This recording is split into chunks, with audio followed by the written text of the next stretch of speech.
I would now like to welcome Christine Dawley, who's the manager of spiritual care. Christine is one of our 4 dedicated members of the spiritual care team at Rogers.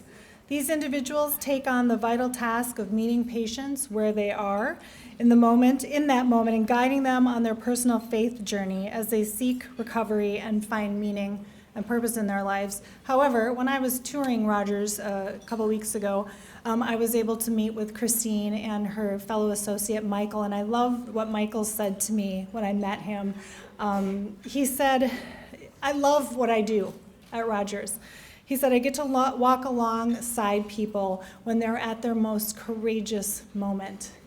And I thought that was so beautiful. Please help welcome Christine Dawley.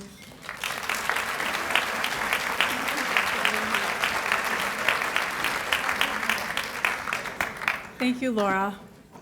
Thank you, Laura, for that nice introduction, and for all of you for being here today. I just need to stop and just look at everybody because this is so awesome to see everyone in person. No, this is not in my notes. I'm just expressing my gratitude, so thank you so much for being here today.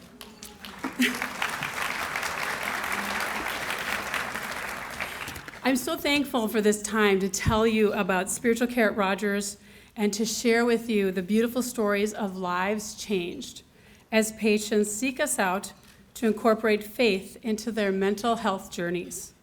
By us, as Laura mentioned, I mean the chaplains that make up the spiritual care department.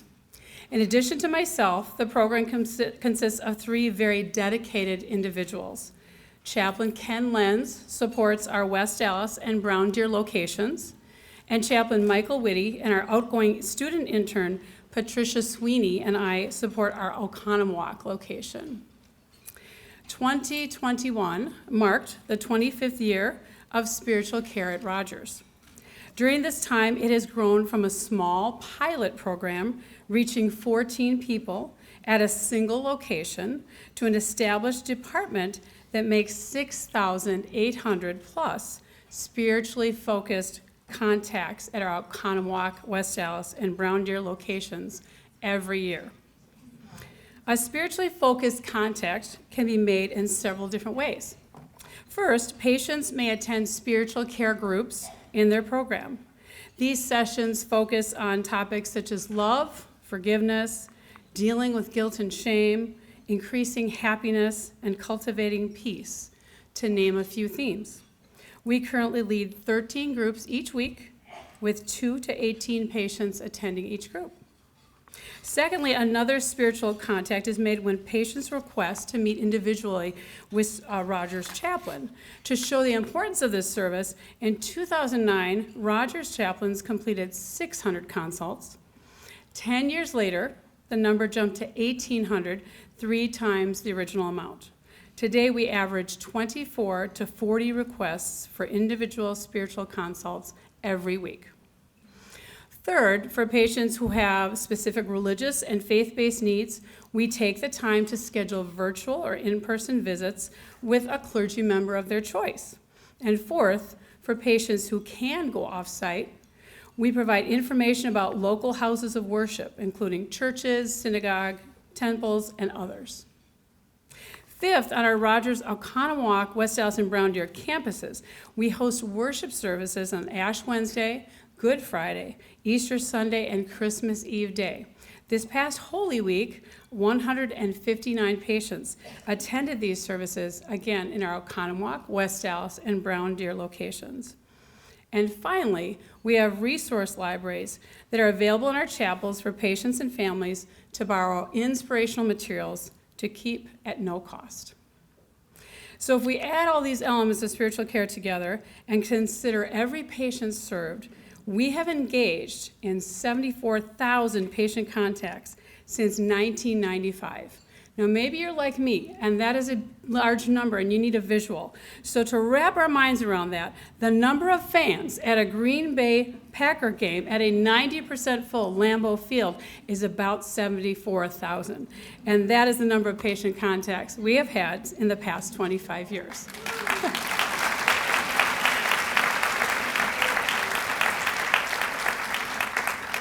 Yet, while that number is incredible, they tell only part of the story. In just a minute, I will share the words of our patients and how spiritual care has transformed their lives. But first, we're going to turn very briefly to the pandemic. I know we'd like to forget all about it.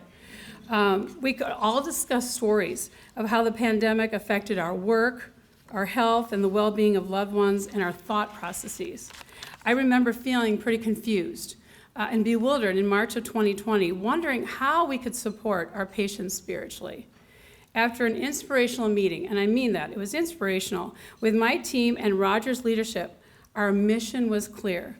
We agreed the best way for us to provide spiritual care services during the pandemic was to be physically present in person as much as possible in the hospital. And from now on, from that point on, that was our mandate in the new normal. We didn't just pivot, we did cartwheels to ensure the spiritual needs of our patients were met in brave new ways that respected Roger's stay safe boundaries. And if we had to say no, we looked for ways to say yes to our patients. For example, we said yes to leading spiritual care groups in person in the hospital while saying no to COVID by wearing masks and eye protection and ensuring proper distancing. We said yes to providing a PowerPoint presentation during in-person spiritual care groups when we had to say no to giving patients hard copy handouts in groups. Instead, patients were given materials so they could take notes in group. We said yes to virtual clergy visits when we had to say no to in-person visits. We said yes to giving a person, a patient, family members, a Bible and devotional to keep when we had to say no to borrowing books from the chapel libraries.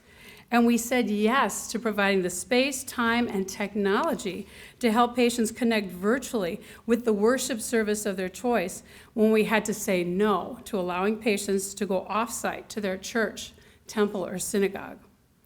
Many of those no's have turned into yeses as the pandemic has lessened. We learned a good lesson. In the new normal, if we have to say no, let's find other ways to say yes so our patients' spiritual needs are still met in creative ways.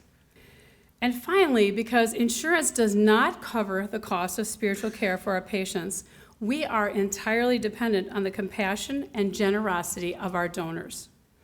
You may be wondering, why support the Rogers Behavioral Health Spiritual Care Program?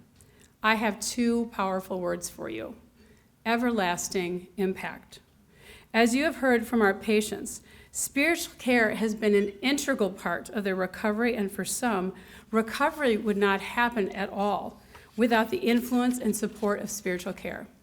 Won't you please consider partnering with us to help make an everlasting impact on the lives of our patients so they can continue to receive the life-saving treatment and supportive spiritual care at Rogers Behavioral Health.